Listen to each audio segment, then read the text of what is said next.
Bonjour et bienvenue dans la caverne de Radrogor pour regarder ensemble les unités de la boîte d'extension Shatterpoint numérotée SWP27 qui s'appelle Ichiwama avec Leia Organa et des Ewoks, encore des Ewoks.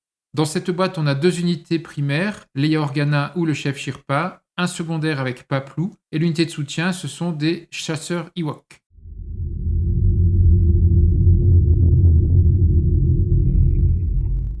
Je commence avec l'unité principale Leia Organa, qui a 3 de résistance et 10 de vigueur. Elle apporte 7 points d'escouade, également 3 points de force. Nom unique Leia Organa, un seul personnage. Ses mots-clés sont Endor, Alliance Rebelle, Scout et Guerrier. Elle a 5 capacités. On commence par une capacité tactique. Au début de l'activation de cette unité, un personnage de l'Alliance Rebelle peut avancer. Ça, c'est pas mal, c'est pas juste un boost, ça permet d'avancer loin, d'utiliser le grand outil. Manœuvre défensive qui coûte une force, comme les clones.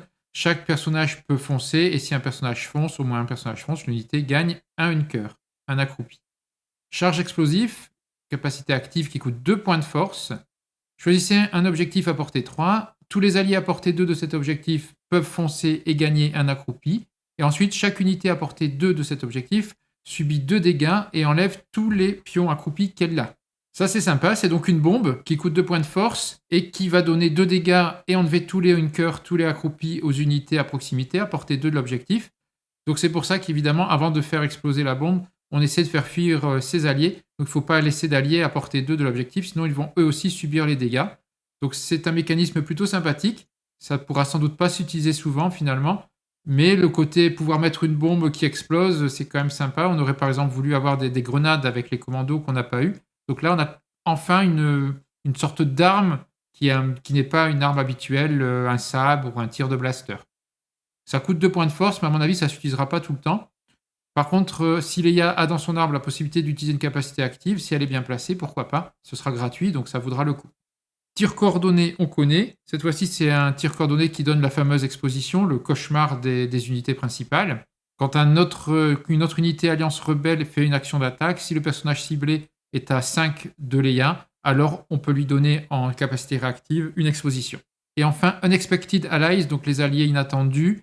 Les unités qui ont le mot-clé Alliance Rebelle vont récupérer le mot-clé Ewok et les unités Ewok vont récupérer le mot-clé Alliance Rebelle. Donc là, on a une super synergie quand on a Leia entre les Ewoks et les autres Alliances Rebelles. Donc les capacités qui sont dédiées aux Ewoks vont pouvoir s'adapter à l'Alliance Rebelle et inversement, les capacités pour l'Alliance Rebelle, comme par exemple l'infiltration de Leia, vont pouvoir s'adapter pour les Ewoks. Donc ça donne une très bonne synergie entre l'Alliance Rebelle et les Ewoks.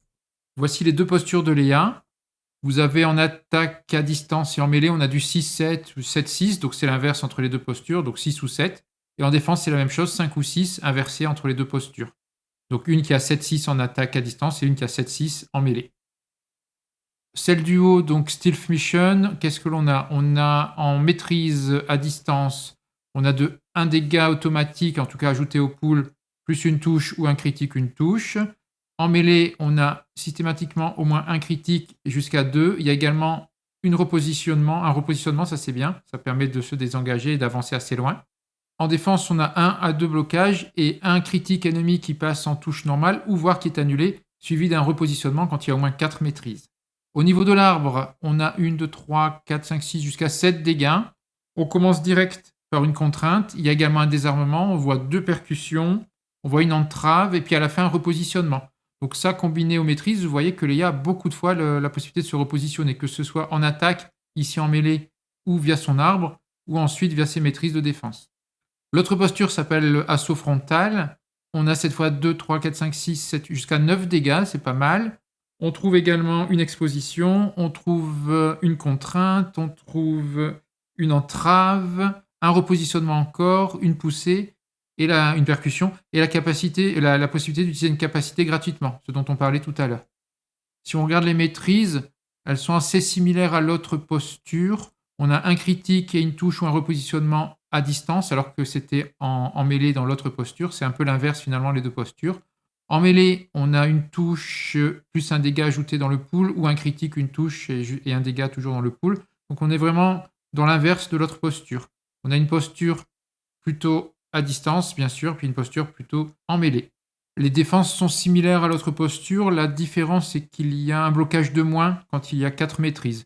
Sinon on retrouve le critique ennemi qui devient touche, voire échec, et le repositionnement.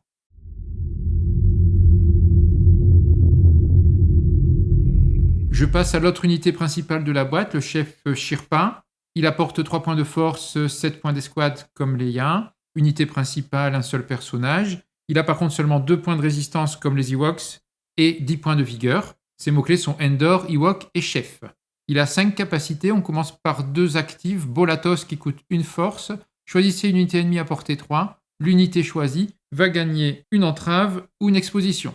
Ensuite, on a l'approche silencieuse qui coûte une force. Ça, c'est ce qu'ont la plupart des Ewoks, voire tous les Ewoks. Chaque personnage peut foncer, et dans ce cas-là, il peut gagner un hunker, donc un couvert, ou immédiatement faire une action de focus. Capacité innée, mobiliser le village. Tant que cette unité n'est pas blessée, les personnages alliés autres Ewok à portée 4 ajoutent un dé à leur dé d'attaque. Tous les autres Ewoks à portée 4 de Chef Shirpa, ou les rebelles s'il y a Leia qui ont le mot-clé Ewok, mais dans ce cas-là, il faut mettre Leia et Chef Shirpa dans 2 escouades différentes. Sharp Stick, les caractères dans cette unité ont impact 2. Quand un personnage de cette unité fait une attaque en mêlée, la cible ne bénéficie pas de sa protection. On a donc là un personnage qui est plutôt pour l'attaque en mêlée. Ensuite, Bright Tree Defender, donc le défenseur de l'arbre brillant, c'est le nom du clan des Ewoks. Tant que cette unité n'est pas blessée, quand une autre unité Ewok devient blessée, après que l'effet a été résolu, lancez un dé d'attaque. Si vous faites une touche critique ou une touche normale, chaque personnage de cette unité peut faire un repositionnement et une attaque à 5 dés. Un repositionnement, ça permet d'avancer très loin, qu'il y a moyen de faire une attaque 5 dés. En plus, c'est pas précisé sur l'attaquant ennemi, donc ça peut être sur n'importe qui. Sur un échec ou une maîtrise, chaque personnage de cette unité peut foncer et faire 2 soins. Voici ces 2 postures, donc pas d'attaque à distance, et attaque à mêlée à 6 ou à 7, et puis en défense il est soit à 5 soit à 6. L'arbre duo Bright the Tree Elder, on a 1, 2, 3, 4, 5, jusqu'à 7 dégâts possibles. On a de la percussion, un désarmement, on a une contrainte, et puis la possibilité d'utiliser gratuitement une capacité active. En termes de maîtrise, donc en mêlée, on a de 1 touche à 2 touches critiques, et avec à chaque fois un dégât rajouté dans le pool. En défense, on a de 1 à 2 blocages, et surtout un critique ennemi qui est annulé. Dans l'autre arbre, on a un peu plus de choses, donc 2, 3, 4, 5, 6, 7, jusqu'à 9 si on passe par en bas. 3, 4, 5, 6, 7, 8, 9, ça c'est pas mal. Mais en 5 cases, 9 dégâts possibles. Mais bon, ça reste quand même l'unité principale, donc c'est mieux qu'il fasse au moins 9 dégâts. Donc on a ici, on le choix, on peut démarrer par une contrainte ou alors par une entrave. Après, on a une percussion au milieu, on a un repositionnement, on a 2 soins, on a une exposition, un désarmement également au choix dans cet arbre. En maîtrise, en mêlée, on a de 1 à 3 critiques et une touche normale. Et en défense, un blocage, c'est le même que l'autre. Non, c'est pas le même. On a de 1 à 2 blocages et le critique ennemi, cette fois-ci, n'est pas annulé. Il devient juste touche normale.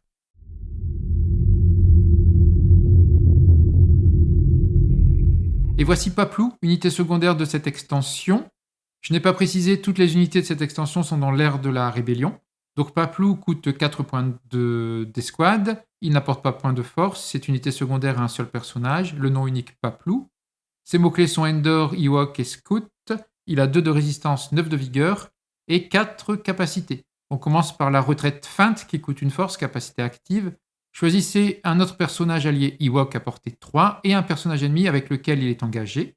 Le personnage allié choisi peut se repositionner en s'éloignant de l'ennemi et gagner un hunker, un accroupi. Tandis que le personnage ennemi choisi va gagner une exposition et pourra ensuite faire un boost, foncer vers le personnage allié choisi.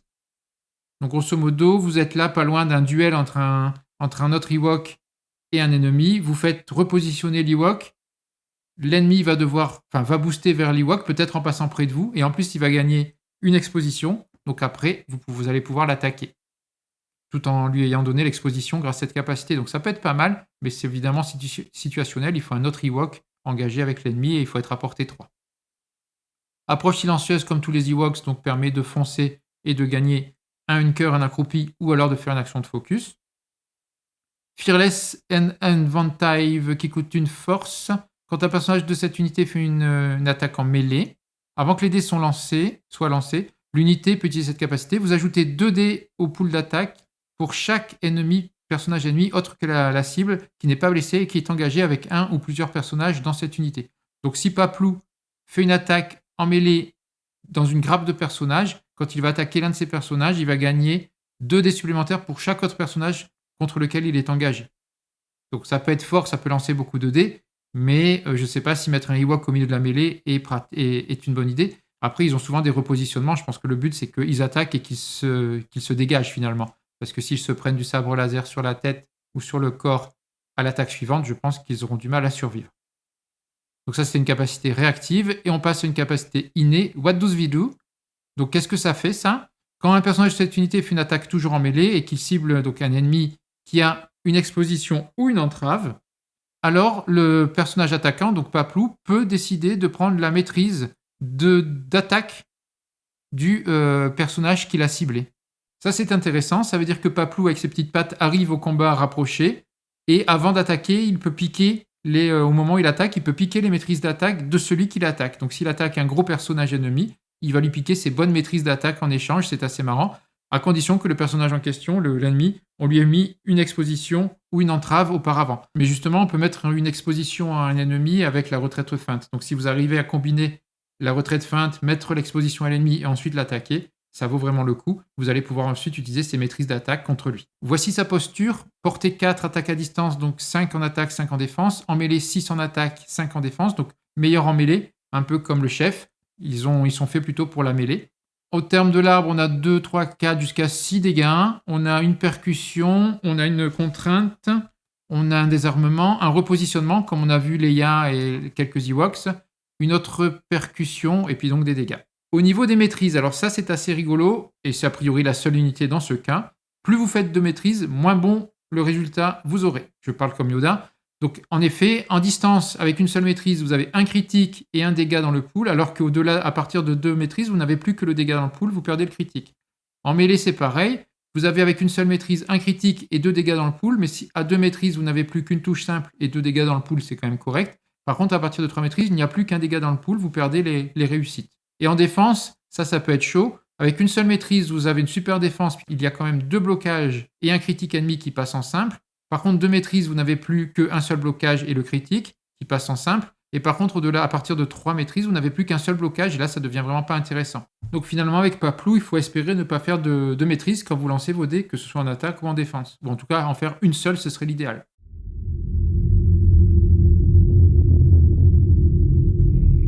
Et on termine la découverte des unités de cette extension avec les chasseurs Ewok, toujours dans l'ère de la rébellion, qui coûtent 3 points, qui n'apportent pas de points de force, donc unité de support de soutien avec 2 personnages, mots-clés Endor, Ewok et guerrier.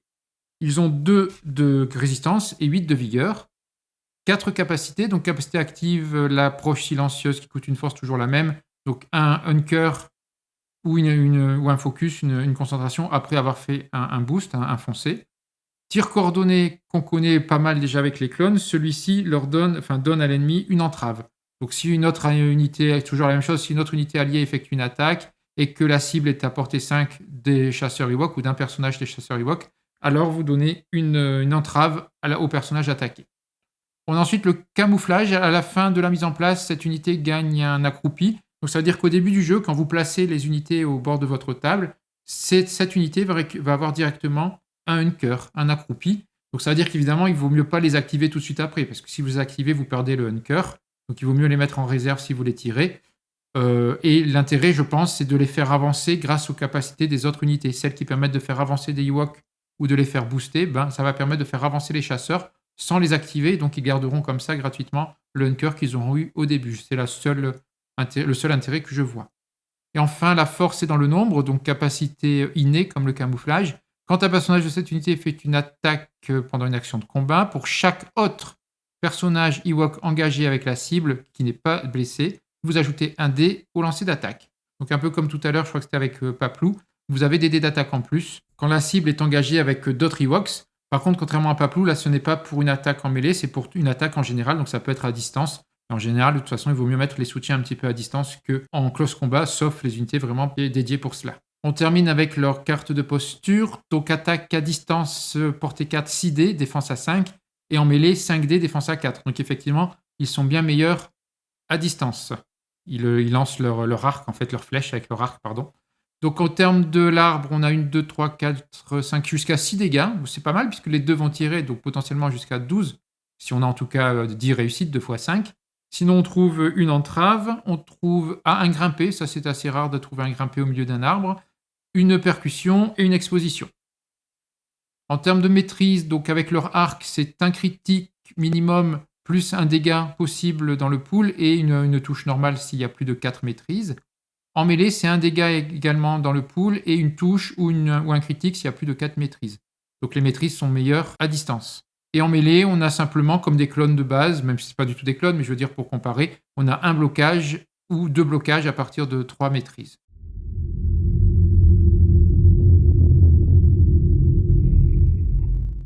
J'en ai terminé pour la présentation de toutes les unités de cette boîte SWP27 de Star Wars Shatterpoint intitulée Ichiwama, donc avec Leia Organa et encore des Ewoks puisque c'est la deuxième boîte d'Ewoks. Alors que faut-il penser de cette boîte? Eh bien évidemment on a une Leia Organa qui est pas mal forte, elle a 3 x 10 de vie, ça c'est bien. Elle a des capacités qui sont intéressantes, notamment les charges explosives, ça c'est assez original et c'est sympa d'avoir ça dans le jeu, même si ce sera sans doute assez situationnel. Et puis surtout elle a ce mot-clé, cette capacité d'identité, les alliés inattendus, qui permettent aux unités Alliance Rebelle d'avoir le mot-clé Ewok et inversement les alliés Ewok Alliance Rebelle. Donc c'est vraiment une super synergie avec les Ewoks, donc c'est vraiment Leia l'unité qui permet de travailler avec les Ewoks. Si on mélange un peu d'Ewoks et d'Alliance Rebelle, c'est parfait. Et ensuite on a d'autres Ewoks avec la deuxième boîte, donc des Ewoks qu'on connaît déjà un petit peu maintenant, même si on n'a pas encore joué avec, donc qui ont toujours que 2 de résistance, ça évidemment c'est leur point faible, mais qui sont mobiles avec beaucoup de boost, de foncé, d'accroupis, de hunker, qui sont pas dégueux du tout en termes de statistiques en attaque et en défense. Et certains, on a vu dans cette boîte, sont plutôt ici, donc je pense à Paplou et au chef Shirpa, sont plutôt faits pour attaquer en mêlée. Ça fait un peu peur d'envoyer des Ewoks en mêlée, mais ils ont quand même des gros avantages puisque ça leur ajoute des dés d'attaque notamment. Et puis après, on a les chasseurs Ewoks, qui eux sont une unité de soutien qui va plutôt quand même tirer à distance puisqu'ils tirent des flèches et qui vont pouvoir justement soutenir leur partenaire Ewok. Comme dans l'autre boîte Ewoks, on voit que c'est beaucoup de synergie, d'interaction entre les différents Ewoks. Donc je pense que ce seront des unités, comme je l'ai déjà dit, assez difficiles à jouer, parce qu'il ne faudra pas oublier un petit peu toutes les capacités interconnectées entre les différents Ewoks. Et petite note pour finir, vous vous souvenez lors de la présentation de la première image de ces unités, donc c'était en mars 2023, normalement à l'Adepticon, on avait vu la tête de Leia qui est particulièrement moche en apparence. J'ai vu une image où elle a le casque, enfin une photo où elle a la sculpture a le casque, parce que vous avez le choix a priori entre sans casque et avec casque. Elle est nettement mieux avec le casque. Elle a fait pas ses cheveux qui lui font une grosse tête à la Légion. À mon avis, en tout cas, de ce que j'ai vu jusqu'à présent, ce que je vous conseille, c'est quand vous aurez Leia, si vous l'achetez, c'est de mettre sa tête avec le casque, plutôt que la version avec les cheveux qui lui donne vraiment une tête assez bizarre et plutôt moche par rapport aux autres figurines. J'en ai fini avec le contenu de cette boîte SWP27 de Star Wars Shatterpoint Ichiwama. Et à très bientôt dans la caverne de Radrogor. Regardez les autres vidéos, rejoignez-nous également sur le Discord. Et puis donc à bientôt pour d'autres boîtes.